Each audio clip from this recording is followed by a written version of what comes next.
At 4 months pregnant, my husband sent me straight to Sam's bed. Everyone knows that Sam is a tyrant. Mrs. Sia probably won't make it out alive this time. The maids gossiped in hushed whispers behind my back, but my husband acted as though he hadn't heard a word. He even brazenly brought his mistress into our home. Looking at me with his cold, indifferent eyes, he said, "Don't blame me for being ruthless. That's the Sam we're talking about." With a flick of his finger, "Neither you nor I could survive in Jingbei." Right in front of me, he promised his mistress a legitimate title. I didn't cry. I didn't fight back. I obediently got into Sam's car. Because in my past life, when I had tried to resist, when I had begged and threatened to die, my husband had allowed his pregnant mistress to take my place instead. But within half a month, that mistress had been tortured to death. My husband kept his rage hidden until the day I was discharged from the hospital. That day, he smothered our child with a blanket in front of me. I had tried desperately to stop him,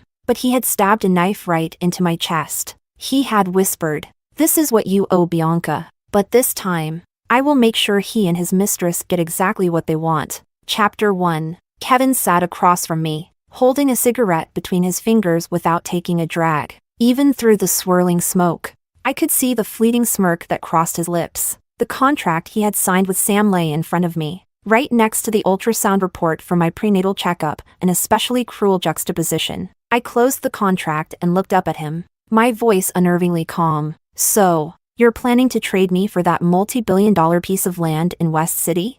Kevin stubbed out the cigarette in the crystal ashtray, his gaze lazy and indifferent. "Ruby, don't put it that way. The company needs that land. Without it, you know the company is on the verge of bankruptcy." I stayed silent, my eyes drifting toward the ultrasound report. Then I asked the question I had wanted to ask him in my past life. "Kevin, did you ever consider any other way to save the company?"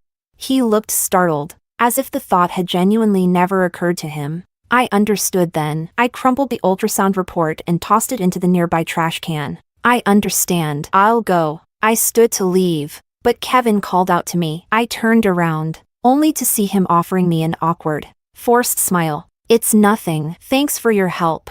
I nodded, then walked out of his study. Sam is notorious for being cruel. If she goes there, she might not even come back alive. The maid's idle gossip drifted into my ears, making me pause mid-step. Yeah, and she's pregnant too. If she really goes, who knows what kind of torture she'll face, especially since that young master is in a wheelchair. They say his bad legs made his temper even worse. Even the housemaids could feel sorry for me. But Kevin, my husband of 5 years, who had shared my bed and my life, didn't bat an eye as he pushed me into the abyss. When I opened the bedroom door, Sandra, the woman who had cared for me since I was a child, looked at me with concern etched across her face. She took my cold hands in hers. "Ruby, why don't you beg Kevin? He's always been good to you. Maybe he'll change his mind." But all I could see was Kevin's twisted face from my past life, the way he had pressed the blanket down on our child's face, ignoring her cries. I could still remember the pain and terror when that knife pierced my body. I gently patted Sandra's hand, my tone indifferent. "It's useless. No one knows how ruthless he can be better than I do." Chapter 2. I had once believed that Kevin and I were in love. In my past life, when Sam's contract first arrived at our home, Kevin's face flushed with anger. He ranted about how Sam was trying to humiliate him and swore he would never send his wife away in exchange for his own future. But when the company's financial reports and pressure from the board fell squarely on Kevin's shoulders, he had no choice but to sign that contract. When I found out, 5 months pregnant, I cried and begged him, even threatening to take my life along with our unborn child. Only then did Kevin reluctantly find another girl to send to Sam's bed. But within a month, news of Bianca's death reached the Yi family. Kevin snapped the pen he was holding in half, then calmly arranged for her funeral. After that, life returned to normal, or at least, that's how it seemed. He accompanied me to my prenatal checkups, even cooked bird's nest soup for me himself. When my water broke and I was rushed to the hospital, he stood outside the delivery room, the picture of a devoted husband and expectant father. He had even booked me into the best postpartum recovery center. But on the day I brought our child home, he had the family doctor inject me with a muscle relaxant. I could only watch, helpless, as he suffocated our baby with a blanket. I cried, screamed, and begged him to stop, but his eyes were bloodshot, filled with the twisted satisfaction of revenge. Only when the baby's cries faded to silence did he take the gleaming fruit knife from the table and drive it into my chest. It was then that I understood everything before had been a facade. The one he truly loved was Bianca. So, when Sam's assistant brought that contract to him again yesterday, just like in my previous life, and Kevin signed it without hesitation, I realized he had also been reborn. This time, he would go to any lengths to protect Bianca and send me away. Sandra's eyes were red as she tried to comfort me, but I just shook my head and reassured her. It's okay. It's just jumping from one fire pit into another. It can't be any worse than staying by Kevin's side. After sending Sandra out, I learned from the butler that Kevin wasn't home. He had gone to the company, or so they said, but I knew better. He had gone to see Bianca. I was the obstacle standing between him and Bianca. This time, he had effortlessly sent me off to Sam's side, and now he could rush into Bianca's arms without hesitation. Kevin didn't come back that night, but I had already made an appointment with the obstetrician. When the doctor heard that I wanted to have an abortion, she froze for a long moment, her face filled with shock as she repeatedly asked me, again and again, "Ma'am, are you sure? The baby is healthy and fully formed now." I lowered my head and looked at the ultrasound image of the fully developed baby. Still, I nodded without hesitation. "Please, doctor, schedule the procedure as soon as possible." Seeing my firm resolve, the doctor didn't press me further. She scheduled the procedure for 3 days later but continued to confirm my decision before handing me the consent form. "Are you absolutely sure you want to terminate this pregnancy?" she asked twice more. Without a moment's hesitation, I signed my name on the form. Chapter 3. When I walked out of the clinic, I saw Kevin sitting cautiously next to Bianca, his arm wrapped protectively around her as they waited for their turn. The moment Bianca saw me, she instinctively hid behind Kevin, but I didn't miss the flicker of guilt in his eyes. I didn't approach them. I simply acted as if I didn't know them and turned around to leave. I heard Kevin call my name, overlapping with the nurse calling Bianca into the exam room. But I didn't stop, and Kevin didn't come after me either. When Kevin returned home, I was sitting at the dining table, sipping on my bowl of bird's nest soup. He cautiously led Bianca inside, holding her hand as though she were made of porcelain. I looked up briefly, then lowered my gaze and finished the last of my soup. "Ruby, this is Bianca," Kevin said stiffly, as if introducing her was a burden. His words were bare, lacking any warmth or embellishment. I wiped my mouth, tossed the wet napkin onto my plate, and nodded calmly. My indifference seemed to give Kevin some courage. He let go of Bianca's hand and slid his arm around her waist instead. "Bianca is pregnant with my child. Since you'll be moving into Sam's house in a few days, why don't you go ahead and move your things into the room next door?" My eyes flicked to Bianca's belly, already showing at about 6 months. So, all those business trips Kevin had taken were really just time spent tangled in her sheets. "Sure, you can have someone move my things to the other room," I replied without hesitation. Kevin, however, seemed displeased by my lack of resistance. His face darkened. "Ruby, what's that supposed to mean?" I chuckled lightly. "Isn't this what you wanted?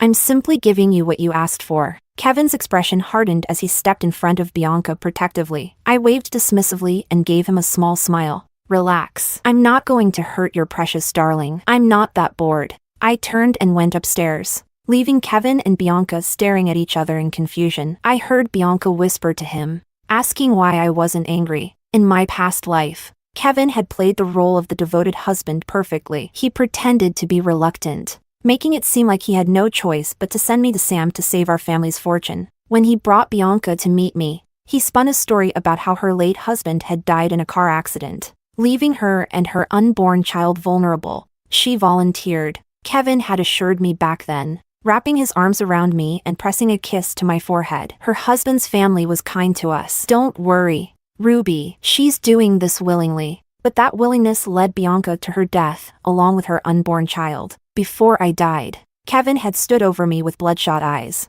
confessing through clenched teeth that Bianca's baby had been his. He claimed that I and my child had to atone for the deaths of Bianca and her baby. Chapter 4. I moved into the slightly smaller room next door, while Bianca acted as if she were the true mistress of the house. Sandra, as usual, visited me on behalf of my grandfather. When the bird's nest soup she had cooked for me was intercepted by Bianca, she stormed to my room and gave Bianca a thorough scolding, hands on her hips. That's when Kevin came home. He looked from Bianca, sobbing prettily on the bed, to Sandra standing in the doorway, and the veins on his forehead bulged with anger. He raised his hand to slap Sandra, but my cold voice interrupted him. Kevin, my grandfather treats Sandra like his own daughter. If you lay a hand on her and my grandfather finds out, do you think your company will survive long enough to get that land from Sam? Kevin's fist clenched at his side, shaking with suppressed rage. In just a few strides, he reached Bianca and began comforting her while growling under his breath. Get out! I took Sandra's arm and had her accompany me to get the abortion done. Instead of returning to Kevin's house, I went to Ushuaia Garden. Sam and Kevin's contract had become the talk of the city, but my grandfather remained surprisingly quiet. As Sandra handed me a bowl of soup, his gaze dropped briefly to my now flat stomach. If it hadn't been for your insistence back then, I never would have allowed you to marry Kevin. I guess things are finally being set right. His words caught me off guard. What did he mean by set right? He said nothing more, only urging me to rest and recover. I didn't return to Kevin's house until 3 days later. Kevin didn't even notice that my belly had flattened. Instead, he tossed a document onto the table in front of me. I picked it up, and the large bold letters at the top read, Divorce Agreement. Sam insists that I divorce you before he'll honor the contract. When I didn't respond, Kevin softened his tone. Ruby, this is just temporary. Once I've secured the land in Xiqing, I'll bring you back from Sam's house, and we can remarry, okay?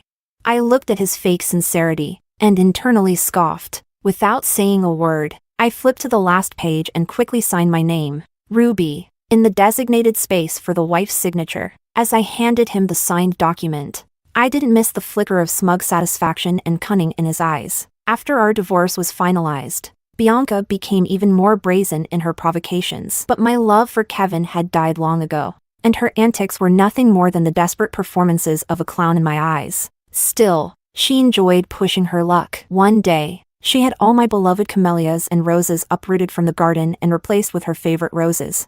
I merely sat in the yard, sipping tea, watching her bark orders to the gardeners under the shade of the trees. But she crossed the line when she sneaked into my room and stole the jade bracelet my mother had left me. I grabbed her wrist tightly, my voice low and dangerous. Bianca, I'll only say this once. Take off the bracelet and give it back to me. Chapter 5. Her gaze lingered behind me before a malicious grin spread across her face. Suddenly, she collapsed downward, struggling as she fell. Ruby, what do you think Kevin will do to you if I say you pushed me? She let out a piercing scream. I heard those all too familiar footsteps, and sure enough, Kevin arrived just in time to catch her. In his arms, Bianca sobbed, clinging to him like a fragile flower. Kevin, don't be mad at Ruby. She's just upset that I'm carrying your baby. She's jealous that I'm going to be the new Mrs. Kevin, watching her pitiful performance, I couldn't help but laugh internally. What a second-rate actress. But Kevin,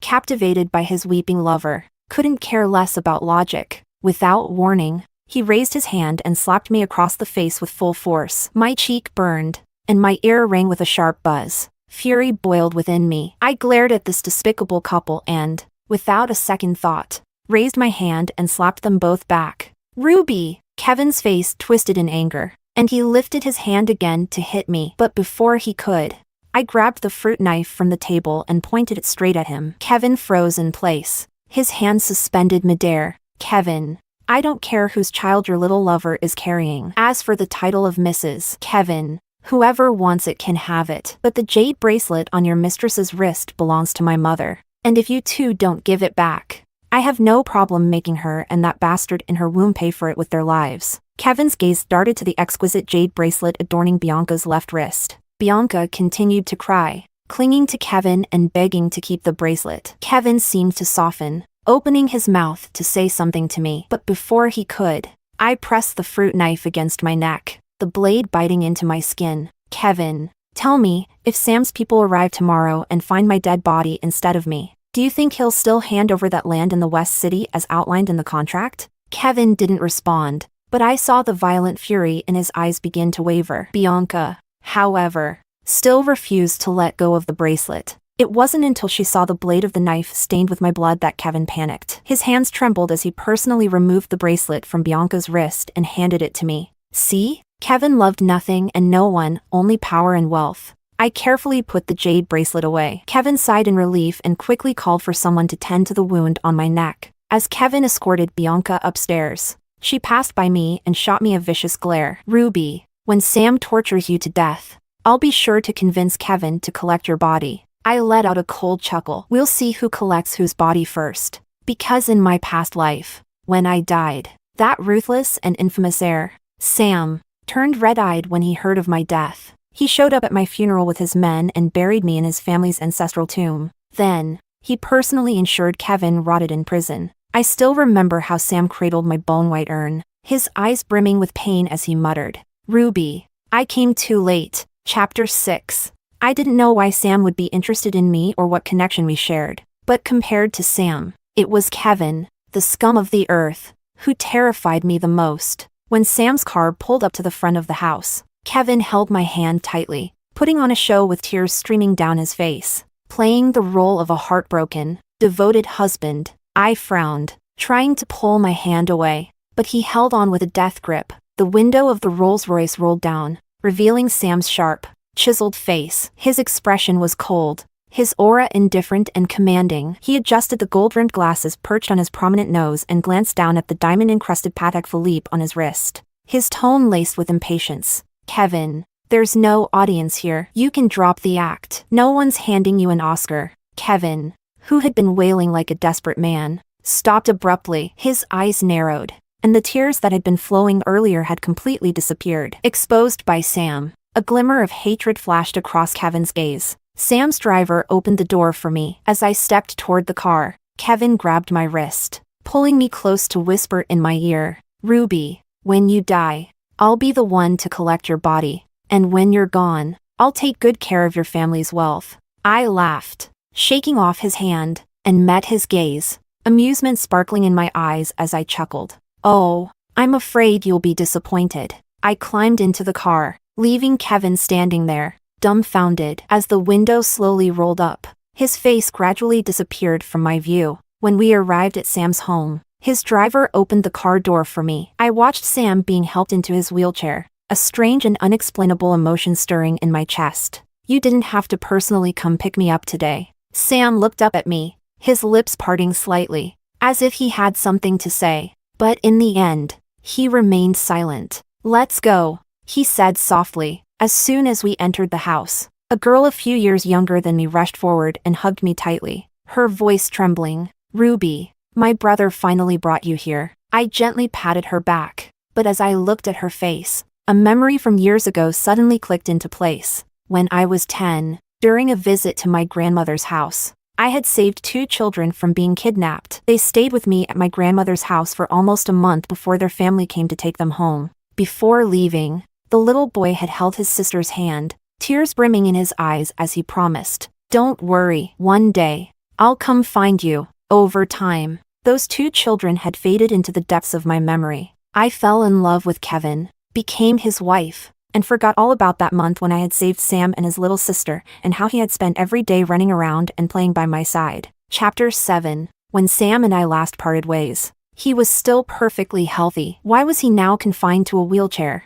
As I gently patted the sobbing Lisa on the back, my gaze couldn't help but flicker toward Sam's legs. "All right, Lisa," Sam said softly. "Ruby just got back. Take her upstairs to rest." I had a million questions I wanted to ask him, but I knew now wasn't the time. Lisa wiped away her tears and held my hand as she led me upstairs. She told me my room was right next to hers and that I could come to her anytime if I needed anything. She glanced at the small white suitcase standing by the door. "Ruby, is that all the stuff you brought with you?" I nodded. Everything I had left at Kevin's house carried traces of him, and just looking at those items made me feel sick. Since fate had granted me a second chance, I would make sure Kevin and I were completely untangled. Lisa beamed and led me into the walk-in closet. The shelves were filled to the brim with designer clothes for every season, from lingerie to outerwear, shoes, bags, and jewelry covered an entire wall. "I wasn't sure what style you liked," Lisa said with a bright smile, "so I took the liberty of picking out a variety for you." I smiled and hugged her. "Thank you. I love them." That evening, I found myself staring at the table, which was piled high with delicious-looking dishes. Sam's assistant wheeled him over, and his gaze met mine. His voice was cool but approachable. I wasn't sure what you liked, so I asked the chef to prepare a variety of dishes. I couldn't help but smile as I took in the spread, which was worthy of a five-star hotel but casually referred to as randomly prepared. Thank you, everything looks amazing. Sam picked up a piece of lobster with his chopsticks and placed it on my plate.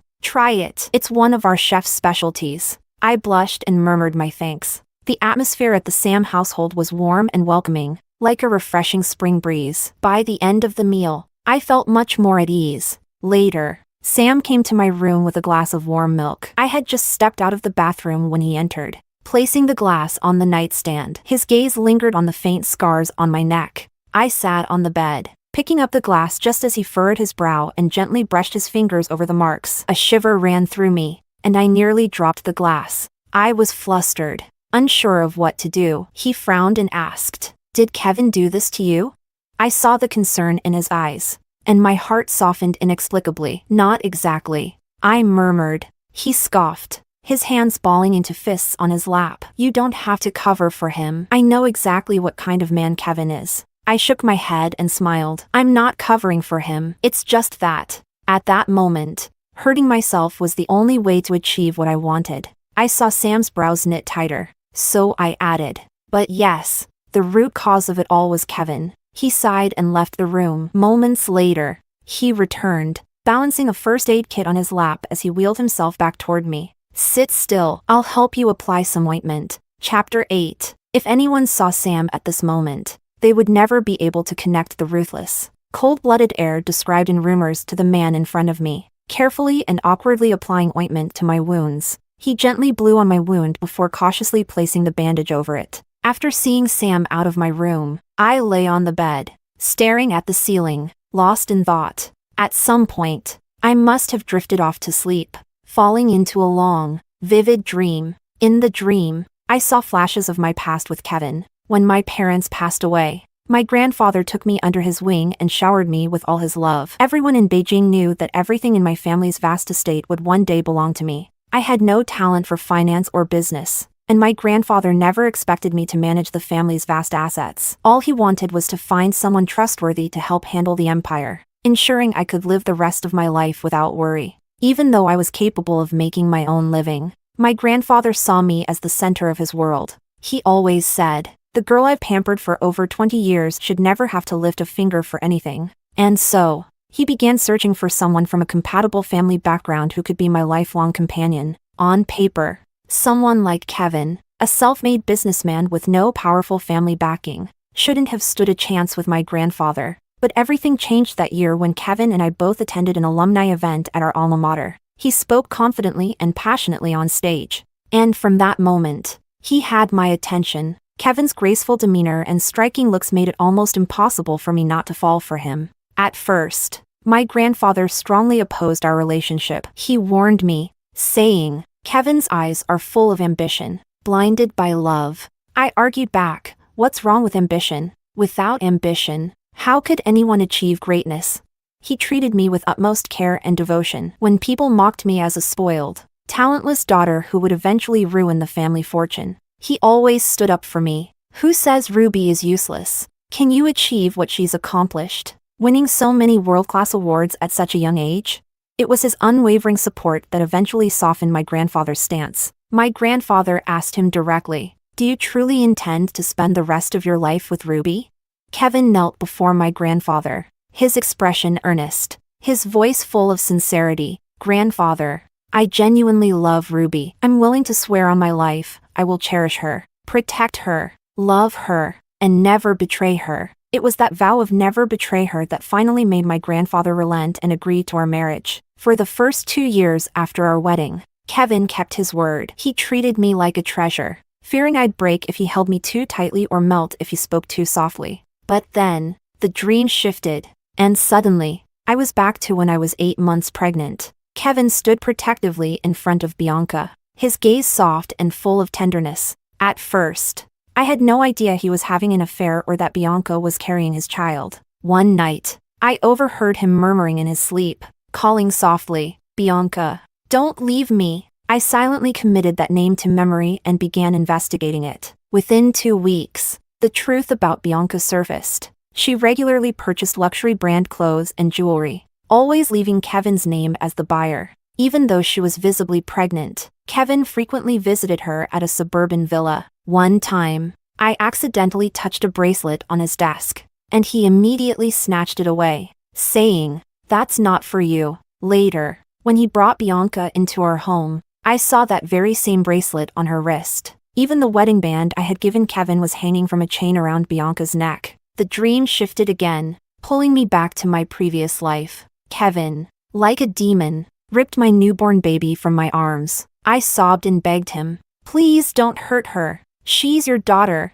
But Kevin showed no mercy as he pressed the blanket over the baby's face, smothering her cries until they ceased. I fell into an abyss of despair as Kevin's face twisted into a triumphant grin. "Ruby, because of you, I lost Bianca. Why weren't you the one sent to Sam's house to suffer? Why weren't you the one who died?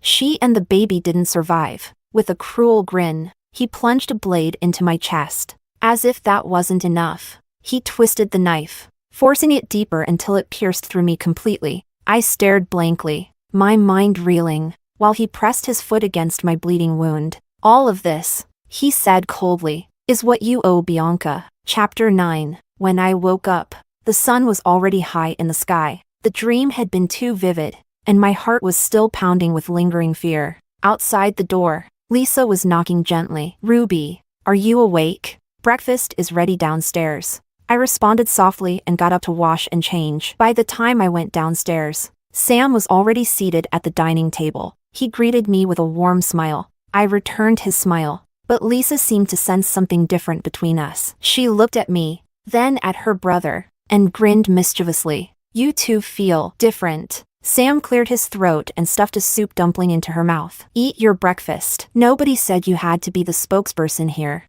I chuckled quietly and lowered my head to drink my bowl of bird's nest soup. But I didn't miss the fact that Sam's ears had turned slightly red. After breakfast, Sam went upstairs to handle some business, and Lisa dragged me out to the garden. We stopped in front of a flower wall, where she proudly gestured to the blooming camellias and roses. "These were all planted on my brother's orders. He knew you liked camellias and roses, so he had them planted long before you arrived. By the time you got here, the flowers were already in full bloom." My heart was touched as I reached out to gently touch the petals of the white camellias. I felt a warm sensation behind my eyes, as if tears were threatening to fall. At Kevin's house, I had personally cultivated camellias and roses, pouring my heart and soul into them. But Kevin had always regarded my efforts with indifference, barely sparing the flowers a glance. He had never cared about my preferences the way Sam did. Lisa then pointed toward a small corner of the garden where Lysianthus flowers were blooming. "My brother only has you in his heart,"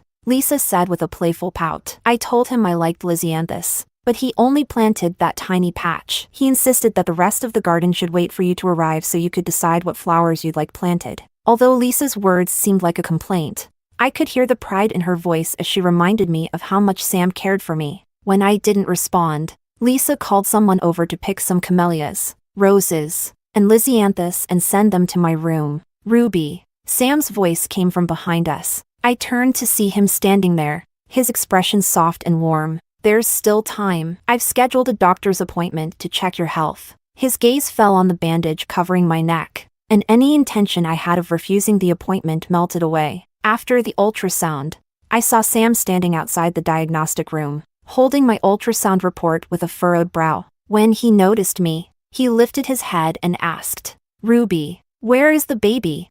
Before I could respond, the doctor walked out. "Boss, she underwent a surgical abortion about 2 weeks ago." Chapter 10. Sam took the medical report from the doctor, his brow furrowed even deeper, and there was a hint of anger in his voice. "Was it Kevin who forced you to abort the baby?" "No, I chose to do it myself." Sam's tense expression softened, replaced by confusion and pain. "Why?"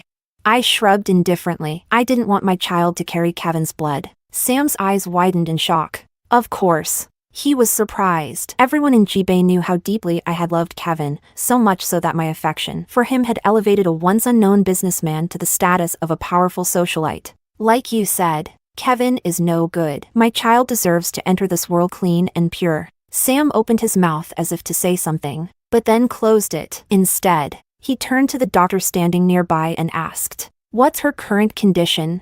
Don't worry, Miss Ruby's body is in good shape. This is due to her proper post-procedure care over the past week. Sam turned to me, relief visible on his face. I nodded. Sandra, who takes care of my grandfather, went with me. She made sure I had nourishing meals every day to help me recover. Only then did Sam relax. He handed the medical reports to the assistant standing behind him. On the way back, I watched his profile in silence before finally speaking. Sam, you just want to help me, right? Although Lisa hadn't had the chance to tell me, Sam's behavior over the past 2 days made it abundantly clear he knew Kevin and Bianca were plotting something against me, and he wanted to protect me. He turned his head to look at me, his lips curving into a gentle smile. What are you trying to say? Sam, help me one more time. Since I arrived at the estate, all the attacks aimed at Kevin in the business world had mysteriously come to a halt. With the West City land deal within reach, Kevin was in high spirits. He threw a lavish party at a private club, using the occasion to network with powerful figures and build alliances for personal gain. Kevin had prepared a lavish gift for every guest at the banquet. Each received a small case of gold bars. The attendees were delighted, showering him with endless flattery. You truly are blessed. Even though Ruby is gone, you've got the beautiful Bianca by your side. How fortunate. Yes. And now Bianca is giving you a big, healthy baby boy. Congratulations in advance on becoming a father. But right then, the doors to the private room burst open with a loud bang. A group of bodyguards stormed in. What are you doing? Kevin shouted. This is trespassing. I'll call the police and have you arrested. Before he could finish, his face drained of all color. Sam? I pushed Sam's wheelchair into the room. The guests fell silent the moment they saw me. Wait, isn't that Ruby? But didn't Kevin say she was dead? Why is she standing here, perfectly fine? And with Sam? What's going on here? Kevin's face went ashen, and the glass of wine slipped from his trembling hand, shattering on the floor. Ruby, you're alive? He was visibly panicking, stammering. That's impossible. He's ruthless. How could he let you go unharmed? Chapter 11. I sneered as I stepped forward. Kevin, here I am, perfectly fine and alive. Why did you tell everyone I was dead? Is it because your tax evasion and money laundering schemes were exposed, and you're afraid I'll reveal that you sent me to Sam? Is that too much for your ego to handle? Or is it because you want to give that woman outside a proper status, so you thought you could just dispose of me like trash? With each sentence, Kevin's face turned a shade paler. Hearing me hit the mark, he gritted his teeth, seething with anger. You're making things up. Ruby, you were the one who cheated with Sam. I haven't even confronted you about it. And here you are questioning me. Why did you even come back? I chuckled coldly. To reclaim what's rightfully mine. I pulled out the divorce agreement and the official divorce certificate. Since we're already divorced, and you were the one who cheated first, I'm here to take my share of the assets and the dowry my family gave me. Everyone around us froze, eyes wide in disbelief. You're lying, Ruby. In all the years you were married to me, everything you wore, ate, and used came from me. Your dowry was spent long ago. There's nothing left to take. He was both furious and nervous, and his transparent desperation made me want to laugh. Spent it all? Kevin, when I married you, my grandfather gave me a dowry large enough for everyone to see. Do you expect anyone to believe that you squandered all that wealth in just a few years? Maybe the money and things you bribed others with were skimmed from my premarital assets. Nonsense. He raised his hand to hit me, but was stopped by Sam's assistant. Hitting a woman, really showing your class. Kevin's face turned from green to purple. He quickly apologized to Sam, but as soon as he got up, he coldly threatened me. Ruby, I advise you not to cause trouble here. Only if you kneel and apologize in front of everyone, admitting that you made all this up, I might consider remarrying you. I scoffed and slapped him in front of everyone. Kevin, how can you even say such things? You cheated first, flaunting your affair in front of me, even trying to take everything from my family. I think you're nothing but an animal. Some people still wanted to speak well of Kevin. Sam just scoffed, and then a few police officers in uniform walked in. They handed the arrest and search warrants to Kevin. Kevin, you've been reported for tax evasion, suspected bribery of officials, and money laundering. Please come with us for investigation. Kevin's face went pale, and he collapsed on the ground. He finally realized It was all over. When the police took Kevin away, Bianca glared at me fiercely. Ruby, have you no humanity? He's still your husband. How could you be so cruel to him? I couldn't help but laugh, shaking the divorce certificate in my hand. Look closely, Bianca. He's your husband now. He has nothing to do with me. Kevin and I have long been done. That day, Sam helped me move almost everything out of Kevin's house. Actually, most of the stuff in his house was bought with my dowry. What couldn't be moved, I smashed, even if it was a waste. I didn't want to leave anything for these shameless people. Chapter 12. I went home with Sam to celebrate Kevin's arrest. Sam and I drank a lot, through the haze of alcohol. He looked at me, his eyes brimming with tenderness and love almost spilling over. He asked me, Ruby, would you marry me? Looking at Sam under the dim yellow light, my heart skipped a beat, and fueled by the alcohol, I leaned in and kissed him on the corner of his lips. It wasn't until he carried me upstairs that I suddenly realized Sam's supposed disability was all a facade. The next day, sore all over, I watched Sam sitting by the bed, trying to please me by offering water. Unable to hold back, I grabbed his arm and bit down hard. He just grimaced, put down the glass, and stretched his other arm towards me. Ruby, if you're still angry, you can bite this arm too. I rolled my eyes at him and pushed his arm away. Who wants to bite you? Sam, you could have walked away. He chuckled and climbed into bed, wrapping his arms around me, because I thought, maybe you'd stay knowing I'm disabled and I've helped you. I pinched Sam's face, looking it over from left to right, and made a judgment. This man is not simple. He has the potential to be a pretentious coquette. But Sam's initiative is not to be underestimated either. He said he wanted to marry me, and within a couple of days, he took me, bags in hand, to my grandfather's place to formally propose. This time, my grandfather didn't say anything, just patted Sam on the shoulder, then had him join him for a few games of chess. Lisa was peeling oranges for me, and then casually said, my brother has finally seen the light of day. That's when I learned that the year I was going to marry Kevin, Sam had also approached my grandfather to propose. But at that time, I was completely infatuated with Kevin, and naturally, my grandfather rejected Sam for me. No wonder my grandfather told me to restore order. And Sam's legs,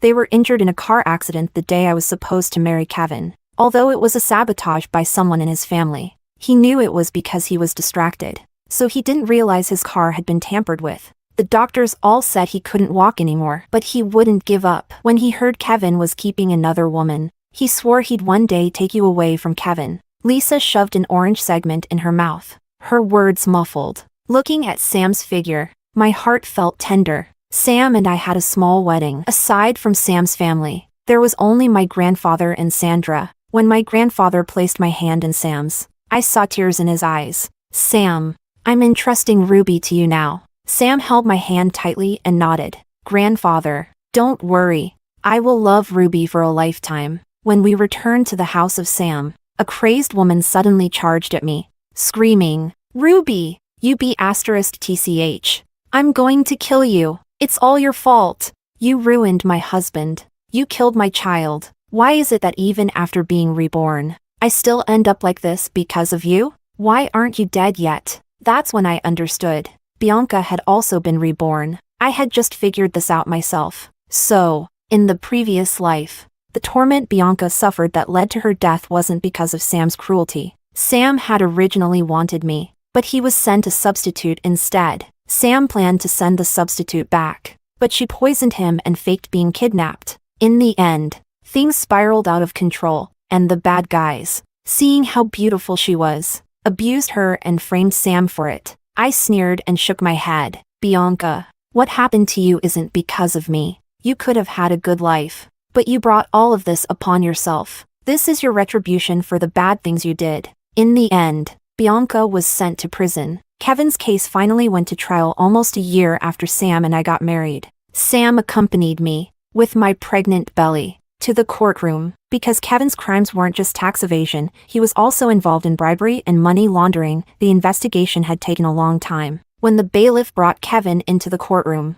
his eyes were dull and defeated. He looked at me, but in the end, he lowered his head, Due to the severity of the charges, Kevin was sentenced to life imprisonment with the possibility of death. As we left the courthouse, I glanced at Sam's profile and smiled as I said, "Sam, I'm craving cake from that shop in the east of the city." He smiled and kissed my forehead. "Sure, let's go."